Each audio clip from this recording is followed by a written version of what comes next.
Alright guys, every style of French fry they could find. Let's check it out. Oops. 30 pounds of French Every style? Every single one? Dude, that is a cool idea, not gonna lie. fries a year. So you might think we've seen every single cut and style of fried spud there is to see. But as it turns out, there are more different ways to slice Yo, this sounds like an interesting video, guys. A really interesting one. There's a lot of chapters in this, but not as much as not as much as I'd expect. I'd expect them to go over like 100 different fries here, but seems to be like 20, 15 or so chapters. of potato than there are fries stuck under the back seat of a minivan. So, today we're taking a look at every type of French fry cut we could find. But before we get started, be sure to subscribe to the He said minivan, guys. Honestly, the minivan's not that popular of a van nowadays, is it? Got like usually we got like SUVs, kind of like replace the minivan, bro. They straight up replaced it. My dog's making a mess on the bed. Weird History Food channel. After that, please leave a comment and let us know what other food compilations you would like to hear about. Okay, time to strap on your ketchup bandolier, because we have a mountain of fries to tackle.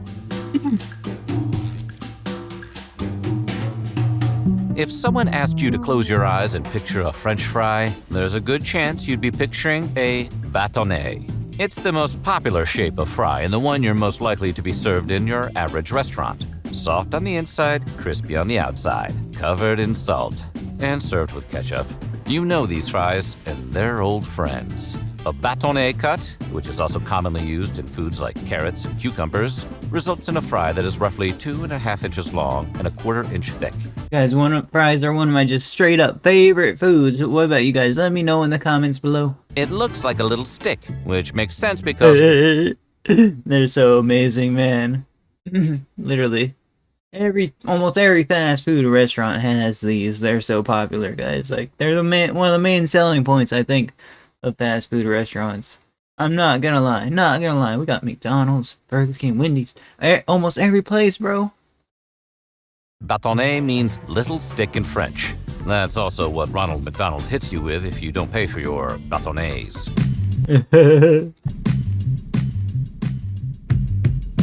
Crinkle cut fries are made with a special blade called a crinkle cutter. Hey, sometimes things are easy. This type of blade can be found on a crinkle cut knife or a mandolin, the slicing tool, not the musical instrument belonging to Captain Corelli.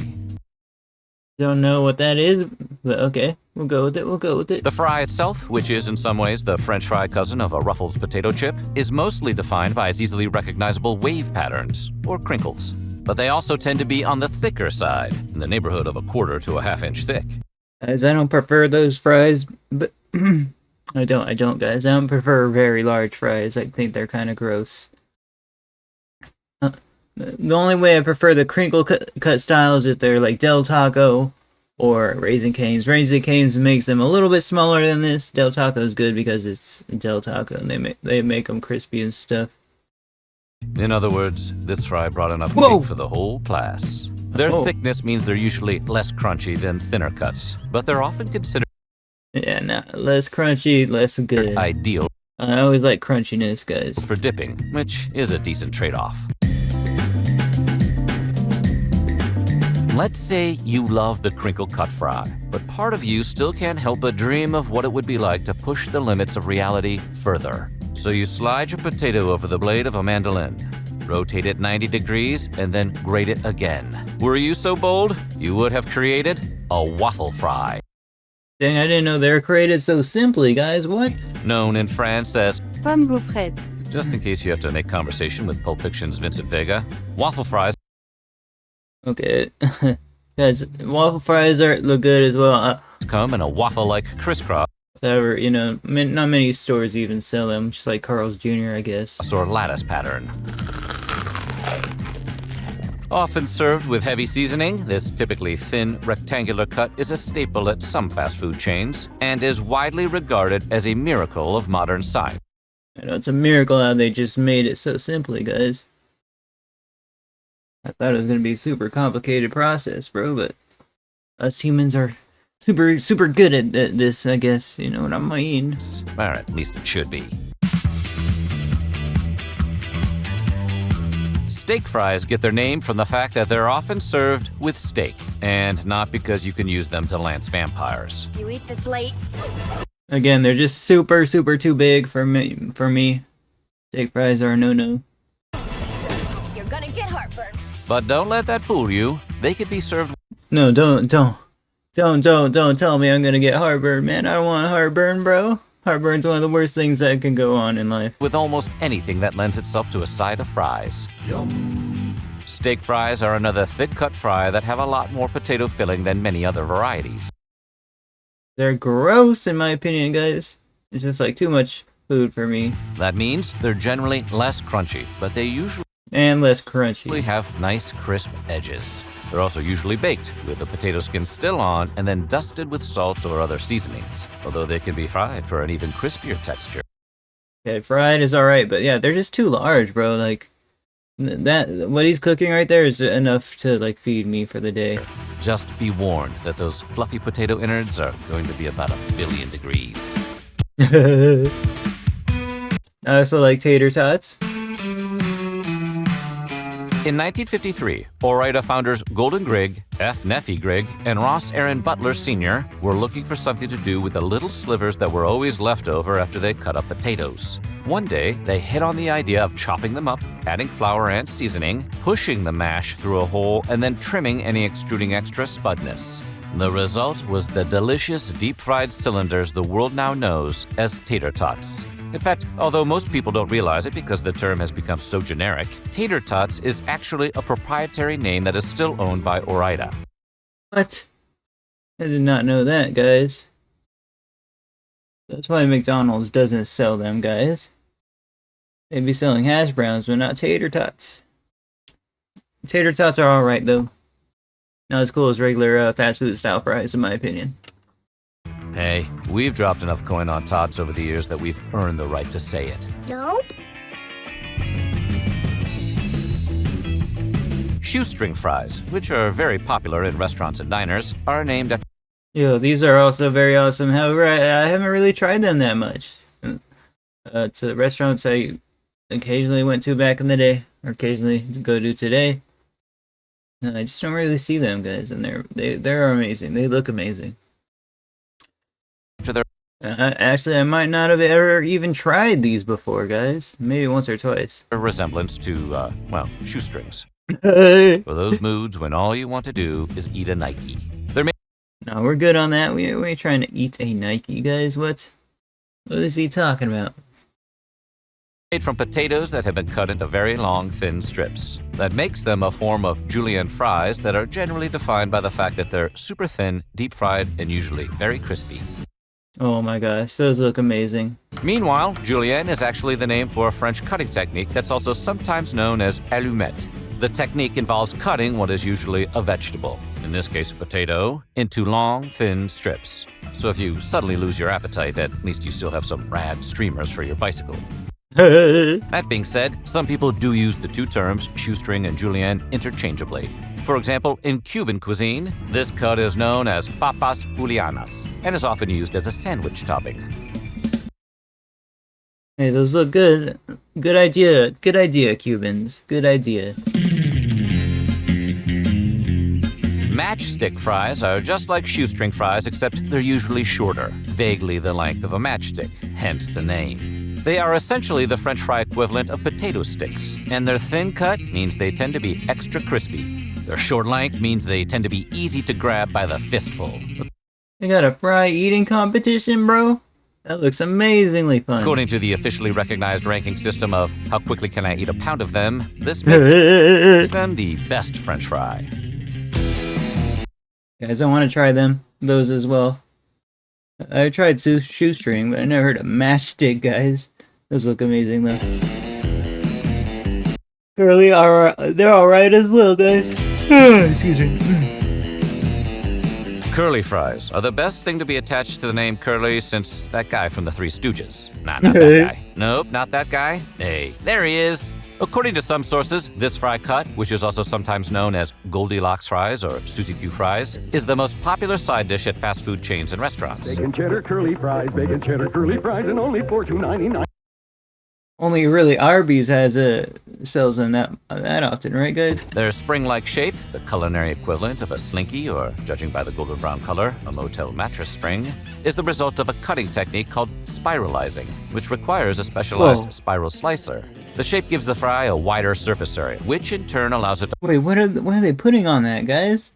That's not the batter. What the heck? to hold more sauce or seasoning. Oh, Joshua Wiseman. Okay. He's doing something. He's always doing something kind of extra when he cooks. He makes his cooking videos, guys. You can really taste the curls.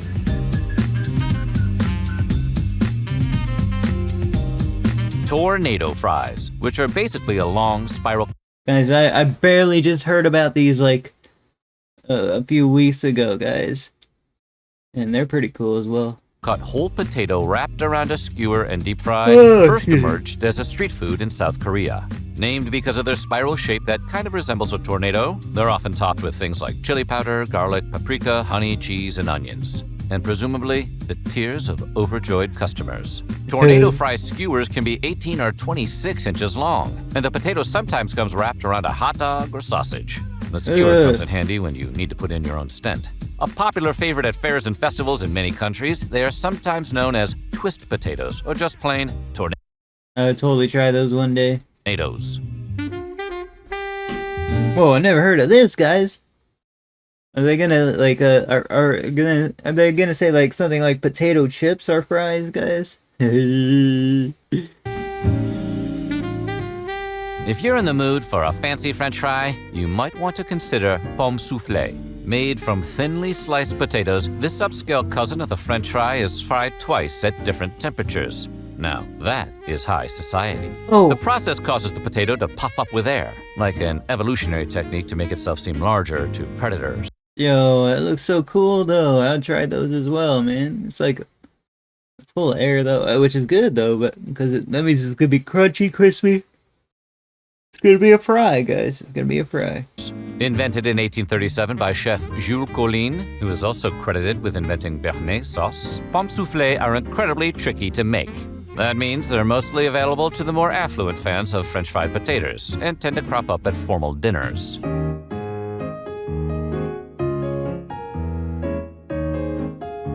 If you made a Venn diagram of French fries and potato chips, the cottage fry would sit very close to the center. Thick and round like potato doubloons, cottage fries can be baked or fried and made with or without their skin. Cottage fries are made with a corrugated slicer. No, those look a little bit too big for me. I'll try them though, guys. Those look really large. Which means they often have ridges that are great for holding extra seasoning. So they're often dusted with things like black or cayenne pepper, as well as other herbs and spices. Or wait, is Velveeta an herb or a spice?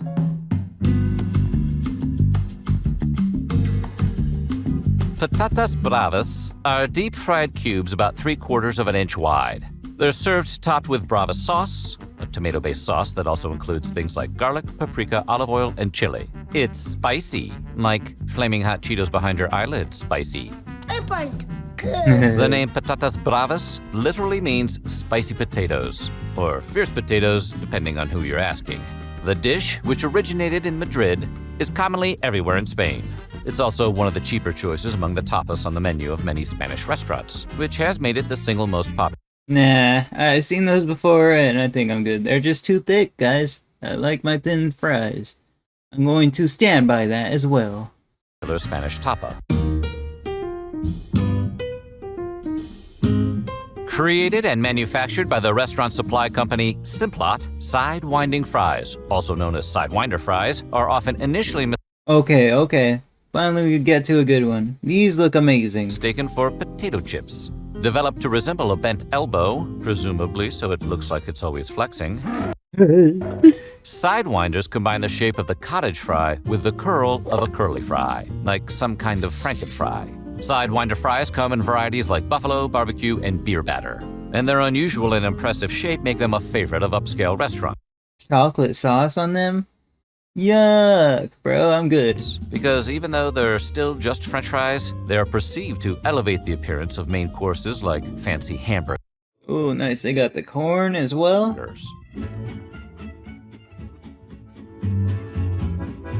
A breakfast staple throughout the United States, home fries are also known as house fries, American fries, peasant potatoes, bistro potatoes, Liar's hash browns, etc., etc., etc. Unlike many of the deep-fried entries on this list, this potato is first par-cooked, which means partially cooked by boiling, baking, steaming, or other means. It's then typically diced and pan-fried in butter and oil. Home fries often include onions, and if diced red and green pepper. Okay, without the onions and stuff, they look fairly decent. I'll try a few of them, but the fries are so filling to me, guys. Are thrown into the mix, they become a dish known as Potatoes O'Brien. Wait, isn't that a Star Trek character? Belgians love fries, and they eat a lot of them, both at home at fry stands called frietkoot and out at restaurants. They don't even care who sees. Belgian fries are a thick-cut fry made from Belgian potatoes called bincha potatoes. Hey, they just look like regular fries to me, guys. What makes them so special, guys? Which are softer than many other varieties of potato. The fries are cooked in beef tallow and then very briefly deep-fried at a much higher temperature to really seal in that meat juice flavor. The process yields a soft center with a crispy outside and a savory aftertaste from the beef fat. These fries are usually served in a paper or wax cone with large quantities of a tart mayonnaise. Yeah, they're just regular fries, guys, but served with mayonnaise? Okay, then now they're going places. Now they're going places. Hailing from the mid-Atlantic United States, boardwalk fries, which are sometimes called county fair fries, are the kind of fries you're likely to find being sold by vendors at your average American carnival setting. These fries tend to be long and square cut. They're usually flavored with something like Old Bay seasoning and malt vinegar, and can be topped with cheese or even chili, or whatever else they're selling at the boardwalk, if you have the courage. As their name suggests, boardwalk fries, which are sometimes Wait, boardwalk fries also look called good. county fair fries, are the kind of fries you're likely Oh, they put them in a cool, like, thing like that? That's awesome. to find being sold by vendors at your average American carnival setting. These fries tend to be long and square cut. They're usually flavored with something like Old Bay seasoning and malt vinegar, and Yo! can be topped with cheese or even chili, or Those look amazing. whatever else they're selling at the boardwalk, if you have the courage. Wedges are pretty decent. As their name suggests, wedge fries are spuds cut into wedge shapes and can be baked or fried with or without skin. It's an extremely non-committal French fry. They're also thick, with several Ks. That thickness has traditionally made them easy to undercook, which often results in a fry that lacks a satisfying crunch. Basically, never undercook these, please. But when correctly prepared, wedge fries can be as good as any other cut. In fact, when seasoned with paprika and other spices and served with a sour cream, they've become something of a trendy bar food. Sour cream? What? I heard of sour cream as like a some sort of dipping. They're also popular in the Pacific Northwest, where they're known as JoJo's. And Oh, what? They fry that? What the heck? Those look like fried chicken. under in Australia, where they're called Aussie wedges. We've got ourselves some wedges. Although they're often served in a julienne or shoestring cut, Okay. sweet potato fries are Oh, I love sweet potato fries if they're prepared, right, guys? I love them. really more of a category than one particular shape. You can get sweet potato-based varieties of pretty much any cut of fries, including bâtonnets, waffles, tater tots, and most anything else. Yes, the sweet potato is just as versatile as its pasty-faced cousin. If you're wondering why you'd want to make the switch, sweet potatoes are generally more nutritious than white potatoes, as well as being lower in calories and carbs. It's unclear Yeah, bro, they were just straight up across the board and more healthy. how much of that health benefit they retain after being deep-fried and covered with chili, but hey, it's worth a shot. Yo, they're sweet, bro. They taste amazing. So what do you think? Which French fry cut is your I can't tell which my favorite. Maybe the sweet potato. I miss the wedges at KFC. They stood among other fast food places.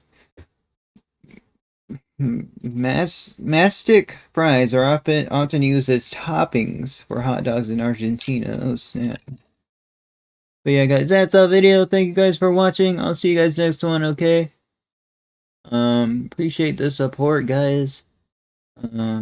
Like, comment, subscribe. We're actually very close to 6,000 subscribers, guys, so maybe consider pressing that sub button, and I'll see you guys next one. Later, guys.